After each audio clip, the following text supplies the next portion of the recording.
Remember a few months back when I talked about the best collaboration songs in rock? Well, you can't really appreciate the good without acknowledging what's bad.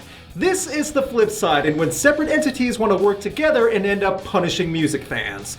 These are the top 10 worst collaboration songs in rock. If you haven't already, please check out the top 10 best collaboration songs in rock on the YouTube card after this video so you can wash off the stank from this list. I'm telling you now, the stank will be strong. Won't beat around the bush for the preamble. Here are the house rules for making the bad collaborations list. Number 1, only one band per entry. So it's not just Lou Reed and Metallica over and over again. Yes, we will get to that. Number 2, song has to be a one-time collaboration. This means no supergroups who make a full album or where an artist does tons of songs with a group and eventually becomes a permanent member of said group. None of that. Number 3, it's just one list, don't get your collaborations in a twist. If there's a collaboration song that you think is the worst and it's worth pointing out, leave a comment below and tell people what it is. There's a lot. A whole lot. I fell down a big rabbit hole looking up some of these. Gah. Thanks to my friends for helping talk me through making this video, because man, I found some trash. Number 10. Back in 2011, the White Stripes formally broke up, citing a myriad of reasons alluding to the end of the alternative group. So, where did Jack White go from there? He found a couple of clowns. Literally. Mozart's angry and controversially titled composition from centuries ago was turned into a song that's defined by hooky alt-rock and the guys who go whoop whoop. It ranks at number 10 on the list because I know it's clearly a joke, but this is a Jack White project for sure. He reached out to ICP to be a part of it. I'd complain about the weak drums and a basic guitar riff to match the notes, but it's hard to think about that when the Juggalo Kings are talking about spreading butt cheeks and sticking your tongue out, and I'm just gonna stop talking about the lyrics. Jack White has done a massive amount of work with many musicians, but I have to admit it boggles my mind as to why he sought out Violent J and Shaggy 2 Dope to cover Mozart. Even thinking about how weird the recording session must have looked is starting to give me a headache. I get the title of the song from one of the classics was probably meant exactly as an insult, and it's right for making into a dumb song like this, but Mozart's song is still a classic and fun to listen to, and this song makes me feel embarrassed for everyone involved. It's not even so much that it's the worst song ever, as it is meant to be a joke, but this collaboration is an absolute waste of pure talent and Fago.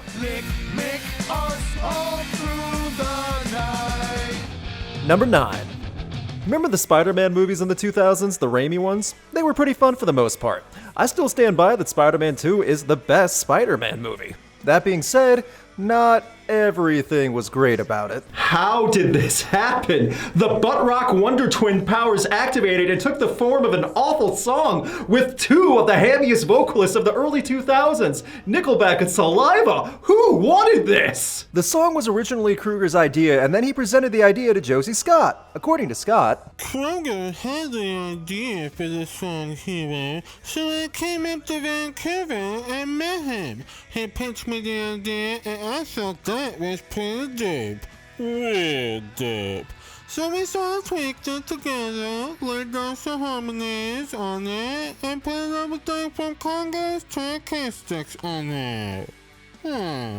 What hurts more is that the song was nominated for several Grammys as well as international awards, and for some reason, it was heralded as an amazing soundtrack song. Time has not been kind to Hero, and I think everyone who remembers how much this was blasted back in the day really regrets thinking that Nickelback guy and the Saliva guy could make magic together. Back in the early 2000s, amazing movies got butt rock soundtracks sometimes, but it still baffles me that the man behind How You Remind Me and the man behind Click Click Boom got together and said, heck yeah, that's who I want to work with, when they faced each other and probably bro-fisted 5 times in a row. Number 8. Speaking of the early 2000s, back in the year 2000, Incubus was gaining a lot of steam after making mainstream success on Make Yourself. At the same time, rap rock and nu metal were enormous, along with rap in general. So, the logical conclusion? Have some of Big Pun's work and put it with many rock bands, and as a result, we have Incubus working on the music for Still Not a Player. I still, to this day, do not understand how people thought this could be something that everyone wanted. Even Incubus fans were confused by this. This song turned out to be a tribute, as the remix version was released a few months after Big Pun's death. While the original version from '98 had good charting success from a debut artist, this version with Incubus, not so much. Aerosmith and Run DMC are a classic example of rock and rap working together, but Big Pun and Incubus are an example of cheese. A lot of cheese. This song and others were featured on a remix compilation called Loud Rocks, which has tons of weird collaborations between rock bands and hip-hop artists performing rap songs. Seriously, there are some weird combinations on this one. This revision of Still Not a Player was played all the time for like a month or so, and then dropped like a bad habit. It's now just a random piece of nostalgic what happened back then in the year 2000. Just because two artists or bands are good individually doesn't mean they should be layered on top of each other. It just doesn't work. Number 7. Looking back at the early 2010s, what do you get when you take the Flaming Lips, a long-running and respected alternative band, then add ex-Disney Channel star and recently MTV twerking queen Miley Cyrus, and also Moby to collaborate on a Beatles cover? You get a mess. Not even so much something unique or creatively unbridled, you get an absolute and possibly intentional mess. Lucy in the Sky with Diamonds is a cover song collaboration that is not the type of crazy that tries to make a song their own or go in a different direction. It's flat out weird for the sake of being strange to the point of absurdist art. Coming from a tribute-style album with a little help from my friends by the Flaming Lips, yes, I did pronounce that correctly, this song is a wild interpretation, and it's terrible. It doesn't help having Miley Cyrus singing like she's on an extremely bad trip. It's borderline noise at points, and I get that's what everyone was going for, but that doesn't make the track better. The music is dreadful. Moby doesn't exactly add much with his vocal contribution, and every second the song plays, you just scratch your head asking, why is this a thing? I've said it before that if you're going to cover a Beatles song, you really need to make it something special. And yeah, this is special, but that's because it's especially awkward and unsettling. The Flaming Lips might have had good intentions, but they just didn't pan out. I will never know Miley Cyrus's intentions, nor do I think I ever want to know. Yikes. Number 6. This is gonna sound crazy, but to me, on paper, a collaboration with Metallica and Lou Reed before Lulu came out, yeah, I can see why that would sound like a good idea.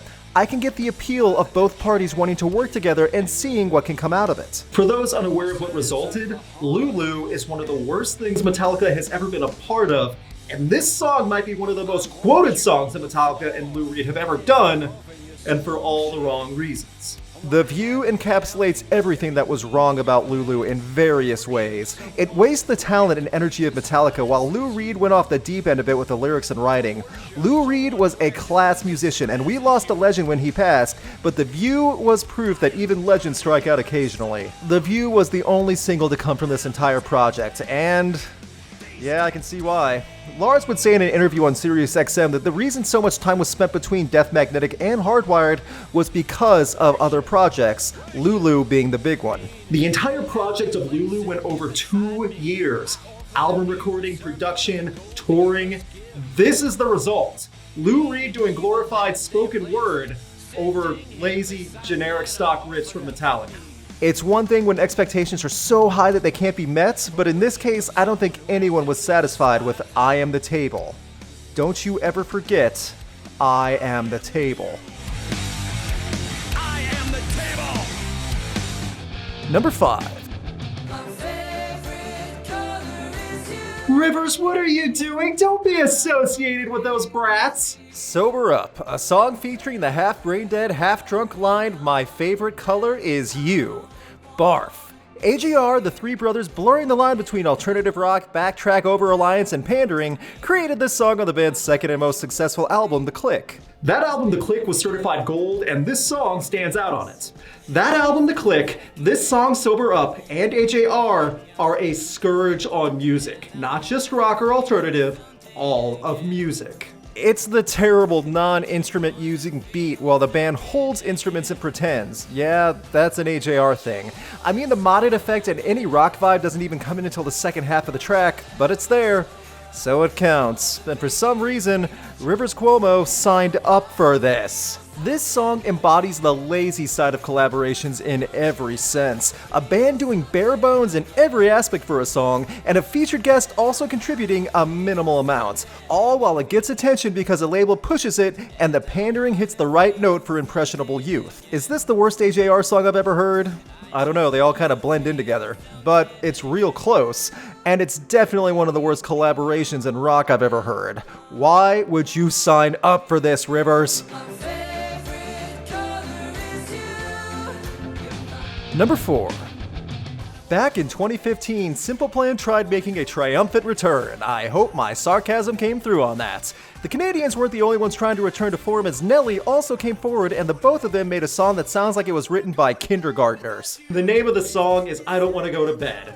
As whiny as Simple Plan is, I know this song actually goes, I don't want to go to bed without you. But as it's Simple Plan, I'm pretty sure the appropriate delivery of this song title is I don't want to go to bed. The song came from the album Taking One for the Team, and it not only proved that Simple Plan still could not play any better or become more mature or even evolve years after their heyday, but it also proved that Nelly can't make everything work when adding his name to it.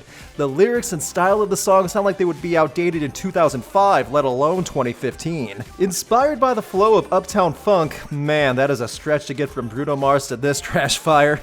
The song was a lighthearted attempt, but it was just a waste of everyone's time. It's obnoxious and screams, "Hey everyone, remember us? Please remember us." I feel like this was Simple Plan's hard attempt to cash in on that Maroon 5 style of pop rock. And even the middle-aged mom fan base heard this and went, ooh, no, honey, no. It's meant to be endearing, but it comes off as goofy. The bad instrument track makes the song sound like Muzak, and Nelly does not help add any sense of enjoyment. A collaboration song built around an awkward hook from a band still whining years after they were made famous for whining. Go to bed, kids. Number 3. Weezer is a band with more ups and downs in their catalog than any roller coaster in the world, and their 7th album, Gratitude, was undeniably a low point. On this album that was a far cry from the Blue Album came a collaboration with rap icon Lil Wayne. I've been following Weezer since I was a young child who just started listening to my older sister's Weezer albums back in the day. That being said, I am not a Weezer aficionado. So, I decided to get the opinion of someone who is a Weezer aficionado. Crash Thompson. Hello, my name is Crash Thompson, and Luke has asked me to give my thoughts on Weezer's Can't Stop Partying featuring Lil Wayne.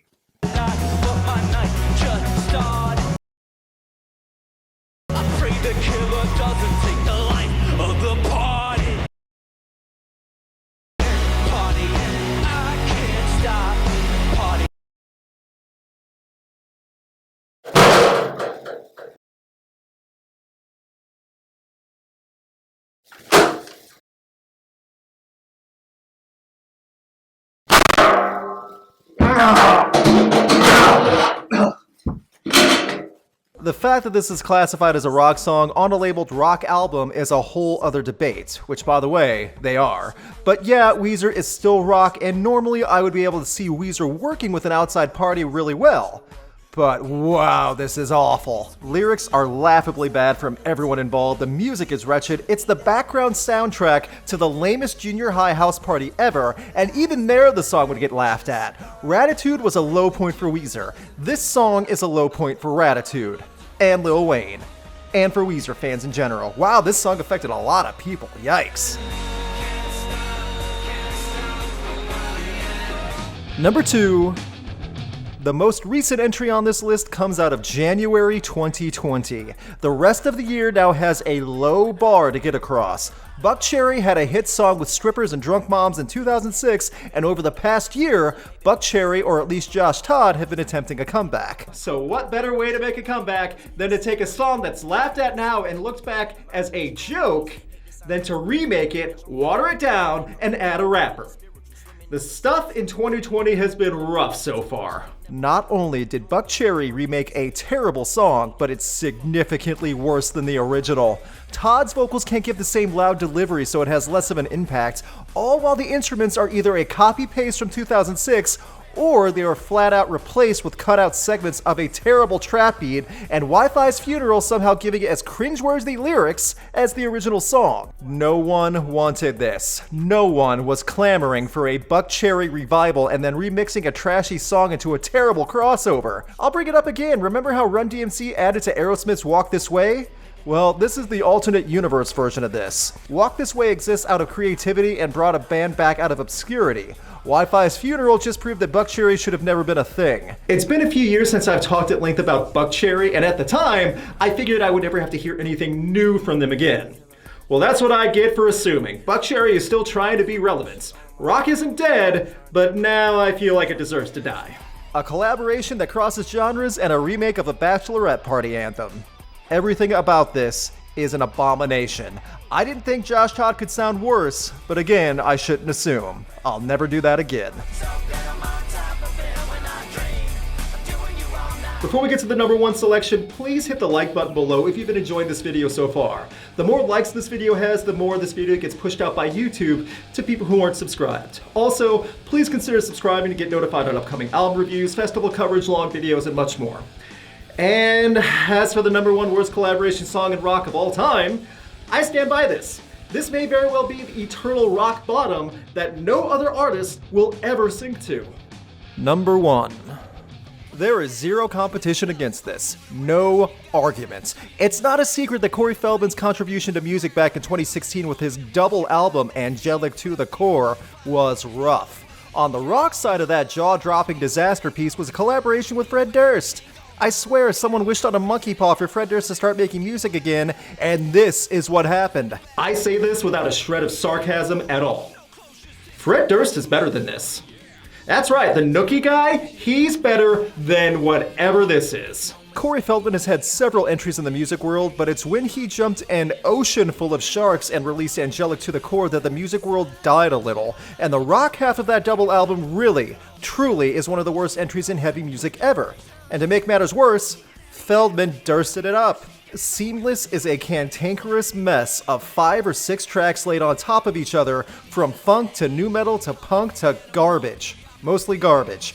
Lyrically, it's embarrassing. It's a fever dream of noise and hallucinations, and both Fred Durst and Corey Feldman are bad. Flat out, objectively bad. Any joke I make about this song has already been done 1,000 times over. I made a long video asking how rock can get back on top. You can see it right here. But this song is a hard argument at why rock doesn't deserve to be on top ever again. When looking back at the many collaborations between artists and bands, there are many great hits and some terrible misses. One listen to Seamless is more than enough to prove that the bar is set at what is the worst. My only wish is that no collaboration in the future, no matter how wild or gimmicky or ridiculous, will ever be as bad as this. The world cannot handle another Feldman and Durst crossover. And that's a look at the top 10 worst collaboration songs in rock. What do you think is the worst collaboration? Leave a comment below and let everyone know. Bonus points if you can provide a YouTube link to the song or video. Big thanks to my patrons and a special thanks to Brandon Barenfeld, I Love Metal, and Dom Smith. You too can help support Rocked and keep this channel going through Patreon. Just $2 a month goes a long way for the channel, and you can get perks like voting on upcoming videos and seeing long videos early. More info in the YouTube card and description below.